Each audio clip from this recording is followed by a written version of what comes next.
In this surah, A'raf, Allah Ta'ala beautifully recounts the birth of Adam as-salam and Shaitan's objections to his birth.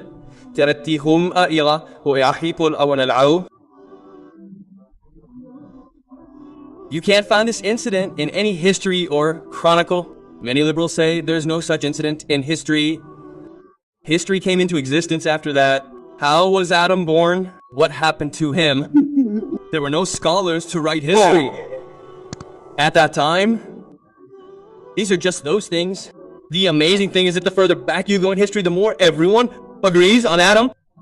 From whom did humanity originate? From Adam as-salam. This shows that this concept of whose children are we? We are the children of it. This concept has spread rapidly. So Allah explained how He created humanity. He quoted this pattern in Surah Araf. He said, remember the time when we created you, gave you a unique form, and then said to the angels, prostrate yourselves to Adam, and Adam, Fasadi ila Iblees, they all prostrated. They all prostrated. Who denied it? Satan. Who is Satan?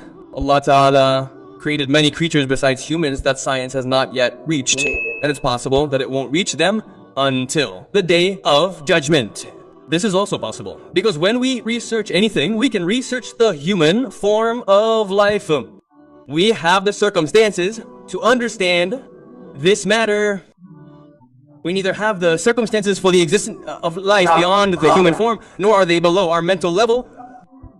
That's why the Quran says, the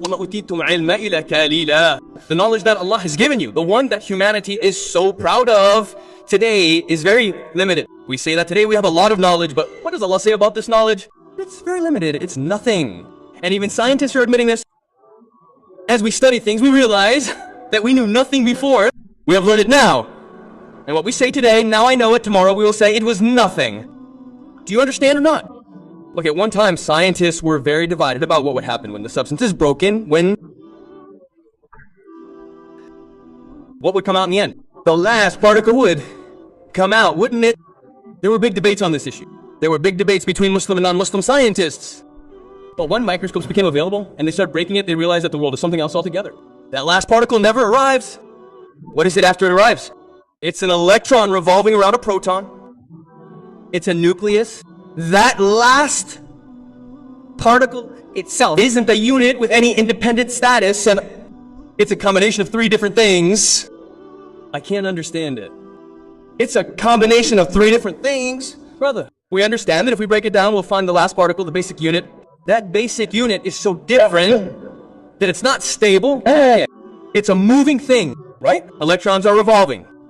Push that electron and it goes to some other place and pushes that electron away. They say parcel it. There's a special arrangement for parcels, isn't it? Brother, it's written on the bus. If it's a slap, pass it or endure it.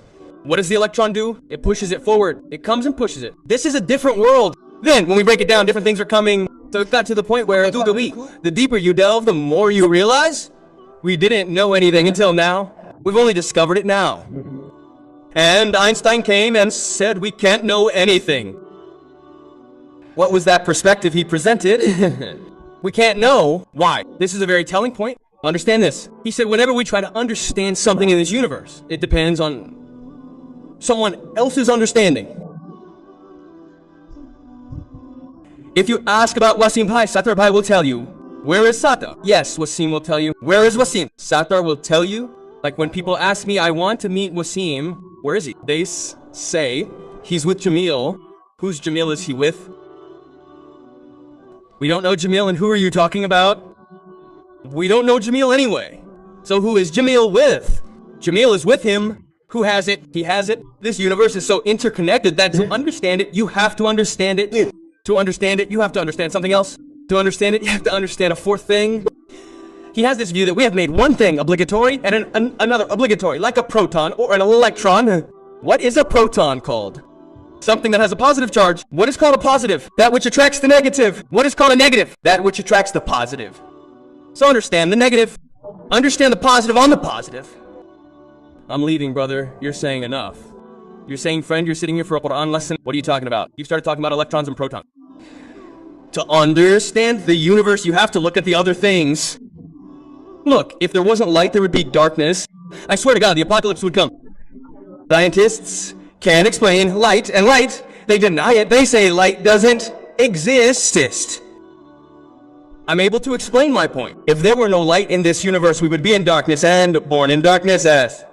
Then some prophet would come and tell us that there's a place on a mountain where there's light, where everything is like this. So we'd say, why? When we saw darkness, if we hadn't seen light in comparison to it, we wouldn't even understand what darkness is. We'd say, this is the real thing. Because we saw light in comparison to darkness, we understood light from darkness. How did we understand this definition of light and darkness? From light. If there were only men in the world and no women, we wouldn't call a man a man. We'd say, this is nothing. It's just like that. What are men and women? What is a man? What is a male? We say, brother, this is it. We have the same genes, but when there's a woman in comparison, what do we call a man? It's easier for us to understand the definition of a man than a woman. Similarly, if there were only women in the world and no men, then the difference between men and women would be understandable. Some scientist, some prophet would come and tell women that on the day of judgment, when they go to heaven, men will be there too. So what would the scientists say? Man is not a creature at all. What would the scientists who possess science say that men are not creatures? Why is it that a woman's opposite gender does not exist, and hence it is impossible to understand? So even a woman cannot understand what a woman is. So this entire universe, which is an extension of Einstein's perspective, I am describing it in a local style. Let no one sit down with science and wonder what kind of words this is. So, to understand one thing, you have to understand another thing in this universe. And to understand that, this UI. So in reality, nothing can be fully understood. We're mistaking one thing for another.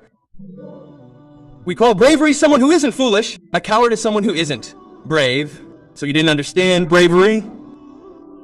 Look, you didn't understand bravery. You don't understand cowardice. We're taking it upon ourselves to be brave if we're not this one. Well, what if this one isn't that one? Isn't this the same thing that's facing each other? Where? In front of his house? In front of my house? Hey, where are both of them? If we're facing each other, you'll understand that, right? So I'm telling you, science has progressed so much. We also believe it's progressed tremendously. But compared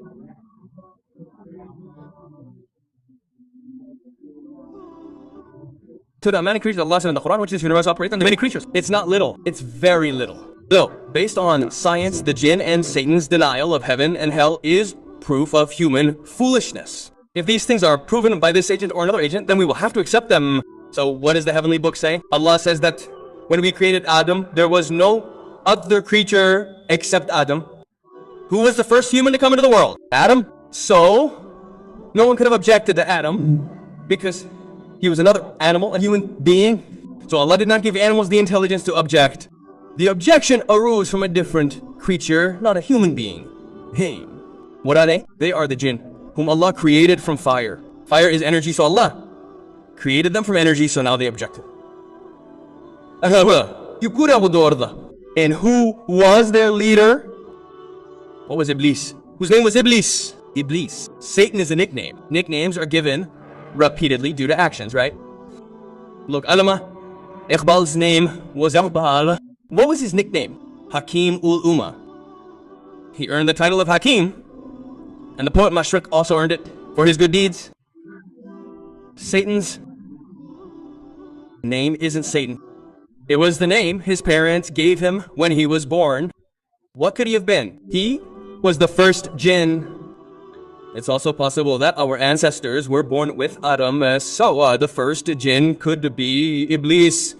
It's also possible that the first jinn could be Iblis, if Allah had procreated from him. Then Adam was given the title of selected by Allah. Selected.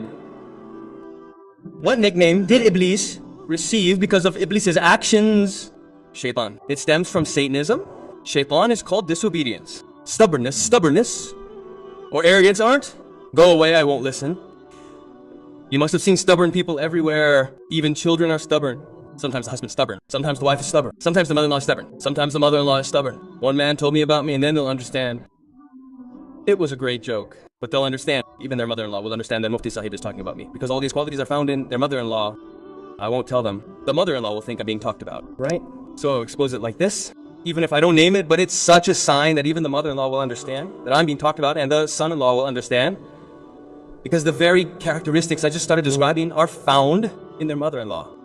So there was Shaitan. Shaitan is disobedience. Allah created Adam. Everyone has been ordered to prostrate, but we are being given protocol. This isn't so we can drink alcohol, watch Indian films, or watch Islamic films. Allah loved this creature so much that He is creating such a creature that has both desires and intelligence. Do animals have intelligence? They don't have intelligence, they have many desires. If an animal does wrong, it won't be punished because Allah hasn't given it the intelligence to distinguish between right and wrong. Humans are creatures like angels who have plenty of intelligence but no desires. The angel's intellect tells them this is right and this is wrong. This is wrong, don't do this. The angel says no because it doesn't even have the heart to do wrong. Do what is right because it wants to do right. In fact, whether the heart likes it or not, it doesn't have any desires. Humans are such a creature that Allah has given them both. I have given you desires and wisdom too. Now, I have given you a field. Now let's go and play. Now what should you do with this wisdom and desires? Play. The heart will take you somewhere else, and the head will take you somewhere else. The heart will say, have a smoke, brother. He is also drinking. Look, he is not even worried. He is sitting after smoking jars. How happily he is roaming around after drinking alcohol. And I am so sad. But what will the intellect say? The intellect will say that the God you believe in has forbidden alcohol. Well, in some things, the intellect itself guides. In other things, if the intellect is left unbridled, it takes one to the wrong path. Then religion is